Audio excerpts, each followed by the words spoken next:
Hello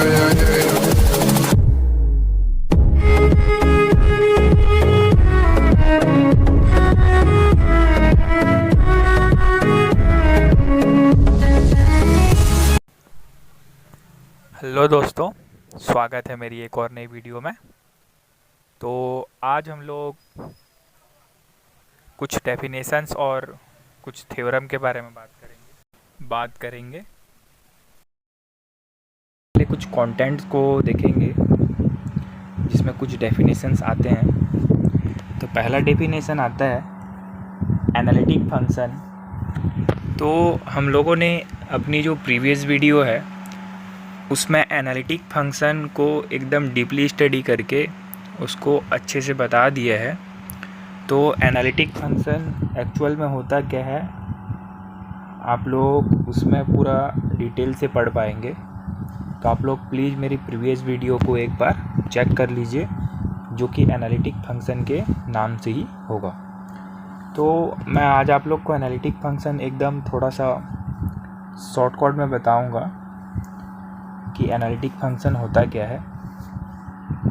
तो चलिए हम लोग शुरू करते हैं। Analytic function, a function f of z is said to be analytic function if it is differentiable at each point. मतलब इनका कहना है कि कोई function f of z analytic function तब कहलाता है अगर वो डिफरेंशिएबल हो किसी एक पॉइंट पर। एट पॉइंट पर बोला है, मतलब किसी एक पॉइंट पर होता है, ठीक है। और जैसे एट के जगह पे अगर यहीं लिख देता एवरी, तो हम लोग बोलते every each point. Every each point का मतलब होता है कि ये जो क्लोज काउंट दिया गया है, ठीक है, मतलब हमको जो डोमेन दिया गया है उसके हर पॉइंट पर, अगर यहीं हर पॉइंट पे मतलब जितने भी पॉइंट आपको दिख रहे हैं उस पूरे पॉइंट पे क्या होता, वो डिफरेंशिएबल होता, मतलब एनालिटिक होता। तो हम लोग को यही बोला गया है किसी एक पॉइंट पर। हम लोग इसको एवरी ईच पॉइंट भी बोल सकते हैं, ठीक है। एट पॉइंट पर बोलेंगे तो किसी एक पॉइंट पर वो डिफरेंशिएबल होगा, एवरी पॉइंट पर बोलेंगे तो वो हर पॉइंट पर डिफरेंशिएबल होगा, ठीक है। तो एनालिटिक फंक्शन का जो सीधा मतलब होता है कि वो किसी भी पॉइंट पर या फिर पूरे पॉइंट पर क्या होना चाहिए, डिफरेंशिएबल होना चाहिए, अवकलनीय होना चाहिए, जिसे हम एनालिटिक फंक्शन कहते हैं। किसका एनालिटिक फंक्शन कहते हैं? एफ ऑफ जेड का।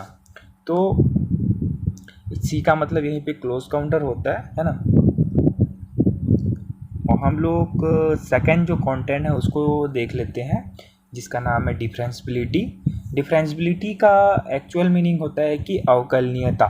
मतलब हमको किसी एक पॉइंट पर, मतलब एट पॉइंट पर, जैसे हमको यहीं पे x इक्वल टू 0 पर हम लोग को किसी फंक्शन की डिफरेंशिएबिलिटी, अवकलनीयता को जांच करना होता है, जिसको हम लोग छोटी छोटी क्लासेस में पढ़ते हैं। इसको हम लोग ज़्यादा डिस्कस नहीं करेंगे, मैं आपको सीधी तरीके से बताऊंगा, ठीक है।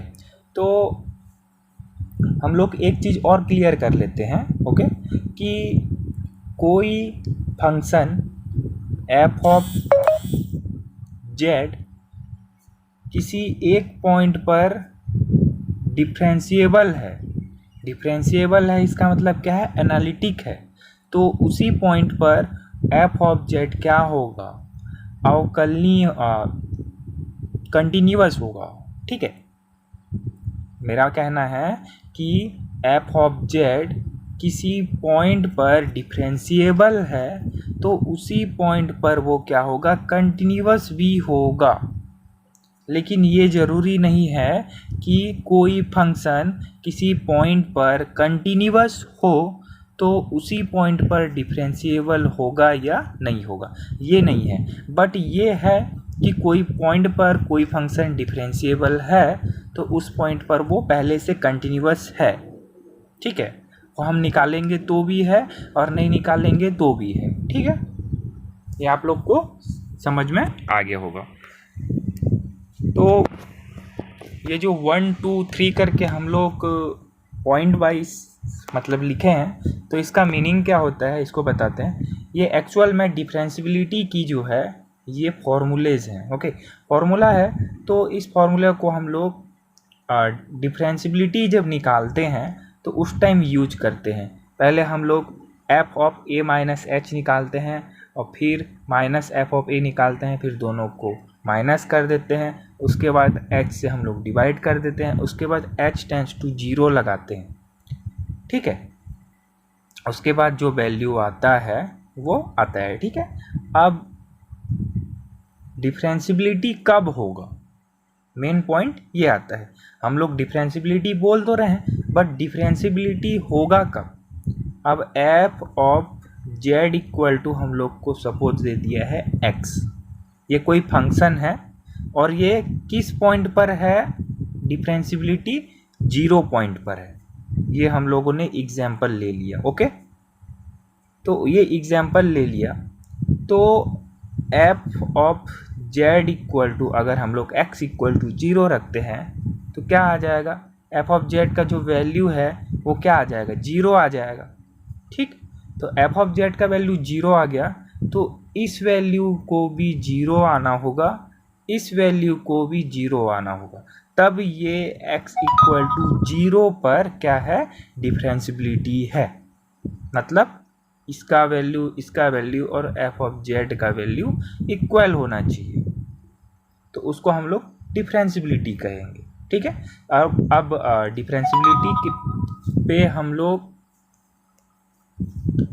एक और वीडियो बना देंगे जिस पे हम लोग इस फॉर्मूले के बेसिस पे पहले हम लोग कंटिन्यूअस भी प्रूव करेंगे, उसके बाद डिफरेंशियबिलिटी भी प्रूव करेंगे। ठीक है, और फिर हम लोग बताएंगे कि डिफरेंशियबिलिटी होता है तो कंटिन्यूअस भी होता है, बट कंटिन्यूअस होता है और डिफरेंशियबिलिटी नहीं होता या फिर होता है, उसको हम लोग चेक करेंगे।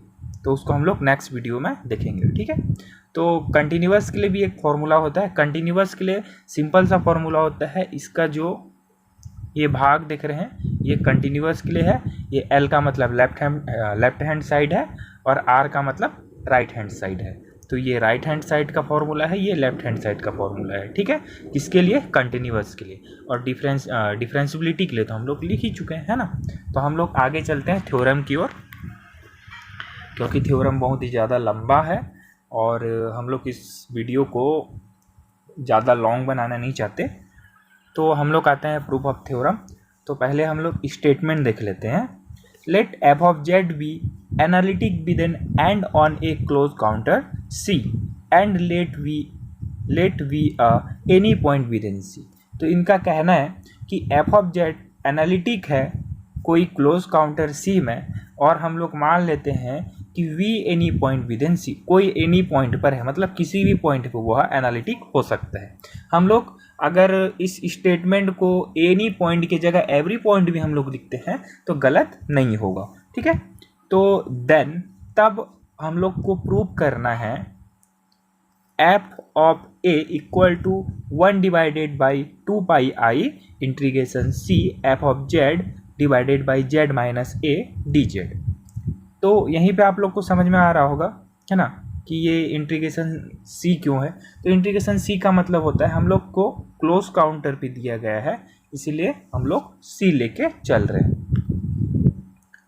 तो हम लोग सीधा आते हैं प्रूफ पे। तो पहले हम लोग डायग्राम को समझ लेते हैं। डायग्राम को समझने के बाद थोड़ा सा मोटा मोटा जो थ्योरी है उसको समझ लेंगे, उसके बाद हम लोग सीधा सॉल्यूशन पे आएंगे। तो डायग्राम पे आप लोग को दिख रहा होगा एक क्लोज काउंटर सी है। क्लोज काउंटर का कोई भी शेप हो सकता है, वो ज़रूरी नहीं कि सर्कल हो या फिर वर्ग हो, मतलब स्क्वायर, कुछ भी नहीं होता वो। आप कुछ भी अपना हिसाब, मतलब अपने हिसाब से क्लोज काउंटर का शेप ले सकते हैं, जैसे कि यहीं पे लिया गया है। तो क्लोज काउंटर सी के अंदर एक सर्कल है जो कि गामा हम लोग नाम दिए हैं सर्कल का नाम, और उसका जो सेंटर है ए है और उसका जो रेडियस है वो है रो। रो मीन्स ये होता है, और इसका जो स्टार्टिंग पॉइंट है ये वाला, स्टार्टिंग पॉइंट ये घूम के ये आके ये आएगा, एंड पॉइंट और स्टार्टिंग पॉइंट जो है वो मान लेते हैं जेड। ठीक, तो यहीं पे हम लोग थ्योरी पे आते हैं। आप लोग को दिख रहा होगा, we describe a circle gamma defined by the equation z minus a, means यहीं से जेड माइनस ए मॉड में इक्वल टू रो। ठीक है, दोनों का डिस्टेंस को हम लोग माइनस करके रो के इक्वल ले लिए हैं। Where we less than d and d is a distance from nearest to point c. अब बोल रहे हैं कि सी के नियरेस्ट में कोई पॉइंट है, वो क्या है, डी है। अब डी है कोई नियरेस्ट पॉइंट में, तो आप लोग को जाहिर सी बात है, अब सेंटर तो ये है ना, सेंटर ये है, तो यहीं से यहीं तक क्या है, रो है। अब यहीं से अगर यहीं तक नियरेस्ट पॉइंट मानते हैं, जैसे डी मानते हैं, तो आप लोग को तो पता ही होगा कि ये वाले और ये वाले में बड़ा कौन है, डी बड़ा है, तो उसी चीज़ को लिखा है। Now consider a function. अब हम लोग सीधा एक फंक्शन कंसीडर करते हैं। ये आप देखेंगे, phi of z equal to f of z divided by z minus a. बिल्कुल इसी की तरह हूबहू दिखने वाला एक फंक्शन हम लोग क्या किए, कंसीडर कर दिए। कंसीडर करने का मतलब होता है हम लोग अपने से कंसीडर करते हैं, क्योंकि हम लोग को जो मेन चीज़ रहता है उसको प्रूव करना रहता है। तो इसको इक्वेशन नंबर 1 ले लिए। इक्वेशन नंबर 1 लेने के बाद हम लोग वी नो डैट करके लिखते हैं। अब हम लोग जानते हैं क्या जानते हैं कि हम लोगों ने एक क्लोज काउंटर लिया है, एक उसके अंदर सर्कल भी लिया है। तो ये जो फंक्शन है ये किसी एक फंक्शन के लिए है, कंसीडर तो कर दिए हैं हम लोग, फंक्शन लिए हैं तो एक फंक्शन है। अब हम लोग तो किसके किसके लिए लिए हैं, क्लोज काउंटर भी के लिए लिए हैं और सर्कल के लिए भी लिए। तो उसी प्रकार we know that integration c phi z d z equal to integration gamma phi z d z, इसको हम लोग इक्वेशन नंबर 2 ले लेते हैं।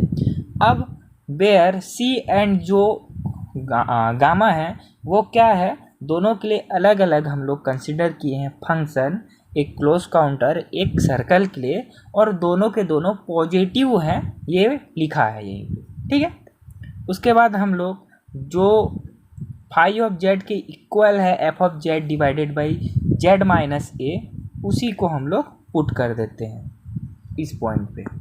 ठीक, तो f of z z minus a d z equal to integration gamma f of z divided by z minus a d z. उसके बाद हम लोग दोनों साइड में बोथ साइड हम लोग क्या मल्टीप्लाई कर देते हैं, 1 डिवाइडेड बाई 2 पाई आई। तो हम लोग मल्टीप्लाई कर देते हैं। ठीक है, अगर आप लोग मल्टीप्लाई नहीं करना चाहते तो डिवाइड भी कर सकते हैं। ठीक है, हम लोग सीधा सीधा डिवाइड कर देते हैं 2 पाई आई का, या फिर आप लोग मल्टीप्लाई कर सकते हैं 1 डिवाइडेड बाई 2 पाई आई का, दोनों का मीनिंग सेम होता है। तो इसको हम लोग इक्वेशन नंबर 3 ले लिए। ठीक, इक्वेशन नंबर 3 ले लिए। उसके बाद हम लोग सिंस बोल के लिख रहे हैं। एफ ऑफ जेड क्या है, एनालिटिक फंक्शन है जो कि स्टेटमेंट में दिया गया है। ठीक है, एफ ऑफ जेड क्या है, एनालिटिक फंक्शन है, हम लोग को पहले से पता है। तो एनालिटिक फंक्शन है, इसका मतलब है कि वो किसी एक पॉइंट पर या फिर एवरी पॉइंट पर क्या होगा, डिफरेंशिएबल होगा। F of z is differentiable at each point and we know that every differentiable function is continuous. हम लोग जानते हैं कि जो फंक्शन डिफरेंशिएबल होता है वो कंटिन्यूअस भी होता है, ये हम लोग पहले से पता कर चुके हैं, इसी चीज़ को हम लोग लिखे हैं और मैंने आप लोग को उसी चीज़ को पहले बताया था। So f of z is continuous as point a for given epsilon greater than 0 there exist del greater than 0। तो हम लोग यहीं क्या कर रहे हैं, कंटिन्यूअस का जो डेफिनेशन है वो चीज़ को हम लोग यहीं पे यूज कर रहे हैं। ठीक है, such that mod f of z minus f of a less than epsilon whenever mod z minus a less than del.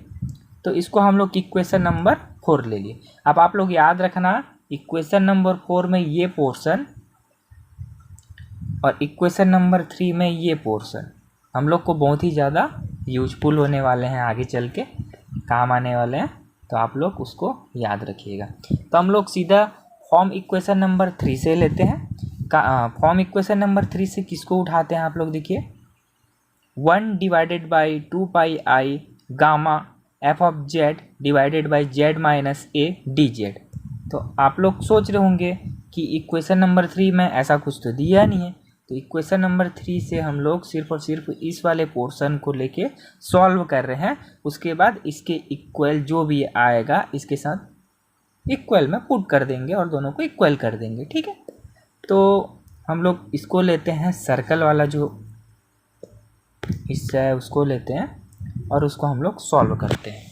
तो सर्कल वाले हिस्से में आप लोग को पता चल रहा होगा, ठीक है।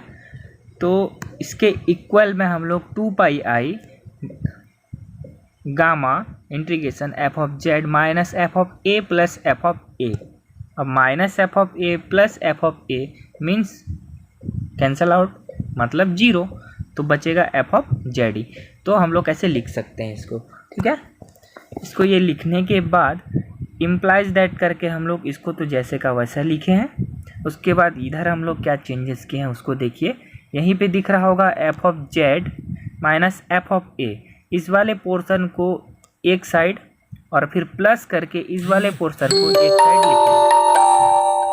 तो 1 divided by 2 pi i gamma f of z divided by z minus a d z equal to 1 divided by 2 pi i gamma integration f of z minus f of a divided by z minus a d z plus 1 divided by 2 pi f of a divided by z minus a d z. तो ये equation number 5 हमारे पास आ गया, ठीक है।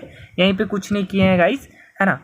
इस वाले point को इसके साथ और इस वाले पॉइंट को अलग अलग लिखे हैं बस, और कुछ चेंजेस नहीं। तो अभी हम लोग को मेन चीज़ देखना है।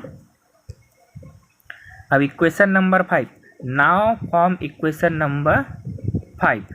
हम लोग इक्वेशन नंबर 5 से क्या चीज़ को देखते हैं, हम लोग पहले एफ ऑफ ए वाले हिस्से को लेते हैं, ठीक है। 1 divided by 2 pi i integration gamma f of a z minus a d z equal to 1 divided by 2 pi i 0 से 2 pi f of a divided by rho e to the power i theta i rho e i theta d theta.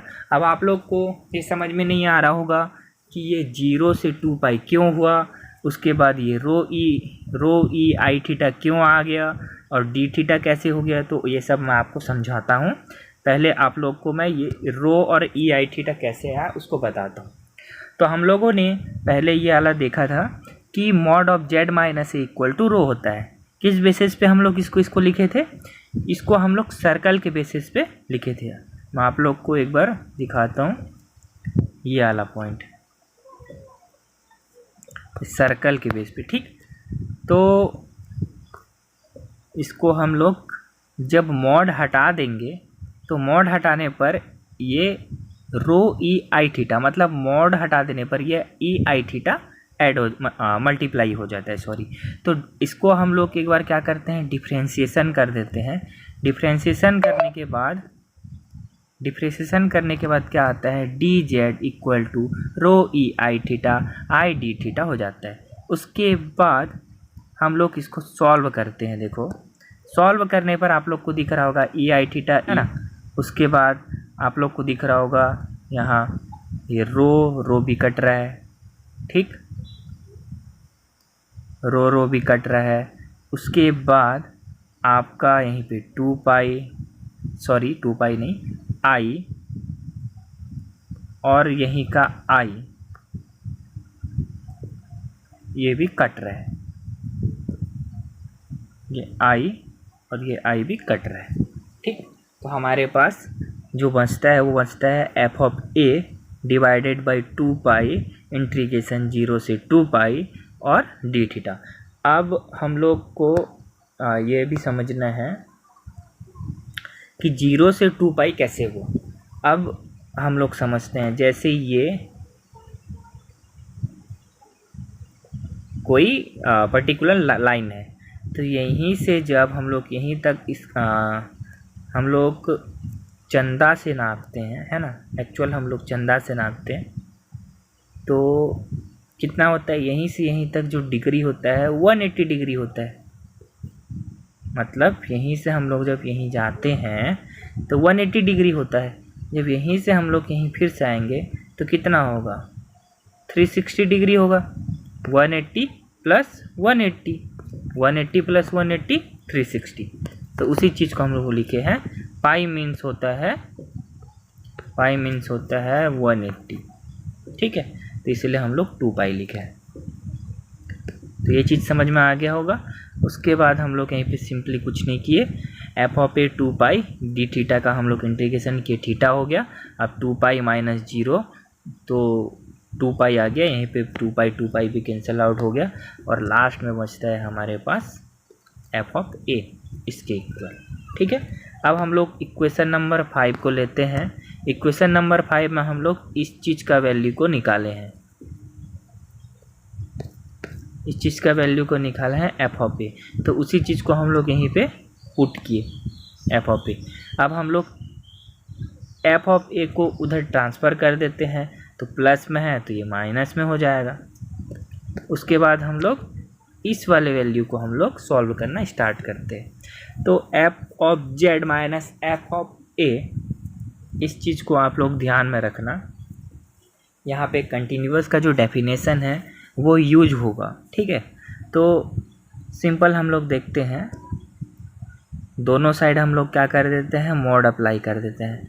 Mod apply करने के बाद हम लोग ये वाले portion को जैसे का वैसा रखते हैं, और ये वाले पोर्शन को हम लोग सॉल्व करते हैं। अब जेड माइनस ए का वैल्यू हमारे पास रो ई आई थीटा है, डी जेड का वैल्यू हमारे पास आई rho e i theta d theta है, जो कि हम लोग पिछले बार सॉल्व कर चुके हैं। ठीक है, यहीं पे ये आपका ये कैंसिल आउट हो जाता है, आई यहीं पे कैंसिल आउट हो जाता है, तो हमारे पास शेष बचता है, रिमाइंडर बचते हैं ये वाला वैल्यू, मतलब 1/2 पाई 0 से 2 pi f of z minus f of a d theta. अब हम लोग जानते हैं कि f of z minus f of a less than किसके बराबर, लेस देन एप्सिलॉन होता है ना, जो कि कंटिन्यूअस का डेफिनेशन है, ये वाला लेस देन इक्वल एप्सिलॉन होता है। ठीक है, तो लेस देन इक्वल एप्सिलॉन होता है, तो हम लोग यहीं पे इसको एप्सिलॉन ले लेते हैं, इस वाले पोर्शन को एप्सिलॉन लेते हैं। एप्सिलॉन क्या है, कांस्टेंट है, तो उसको हम लोग कॉमन निकाल दिए हैं। कॉमन निकालने के बाद डी थीटा का फिर से थीटा हो जाता है, और 2 पाई माइनस 0 होता है, और 2 पाई यहीं पे हम लोग कैंसिल आउट करते हैं, और लास्ट में हमारा बचता है एप्सिलॉन। तो एप्सिलॉन बचने के बाद हम लोग इसको लिखते हैं पूरा को, implies that mod of 1/2 pi i integration gamma f of z divided by z minus a d Z minus f of a less than epsilon. तो इसके बाद हम लोग जानते हैं कि एप्सिलॉन क्या है, आर्बिटरी है। आर्बिटरी का मतलब होता है स्वेच्छा से लिया गया मान। तो हम लोग आर्बिटरी को कुछ भी ले सकते हैं, स्वेच्छा से कुछ भी ले सकते हैं, अपने स्वेच्छा से। एप्सिलॉन को हम लोग 0 के इक्वल भी ले सकते हैं, एप्सिलॉन को हम लोग 2 पाई भी लिख सकते हैं, अपने सुविधा अनुसार ले सकते हैं। ठीक है, तो हम लोग एप्सिलॉन को हम लोग 0 के टेंथ कर देते हैं, तो एप्सिलॉन इक्वल टू 0 हो जाता है। उसके बाद हमारे पास बचता है ये है, तो उसके बाद 1/2 pi i integration gamma f of z divided by z minus a d z equal to f of a. तो इस पूरे का वैल्यू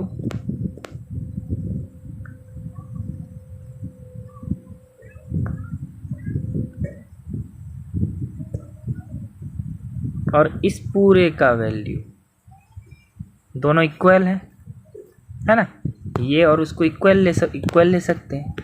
तो हम लोग उसी चीज़ को लिखे हैं कि ये वाला वैल्यू और वो वाला वैल्यू मतलब पुट कर दिए हम लोग इक्वेशन नंबर 3 में। तो ये वाला वैल्यू हमारे पास आ जाता है। तो 1 divided by 2 pi i close contour integration मतलब c integration f of z divided by z minus a d z equal to f of a. तो इसी चीज़ को हम लोग सॉल्व किए हैं। तो आप लोग को आई होप कि मेरी ये वीडियो समझ में आई होगी। अगर आप लोग को कहीं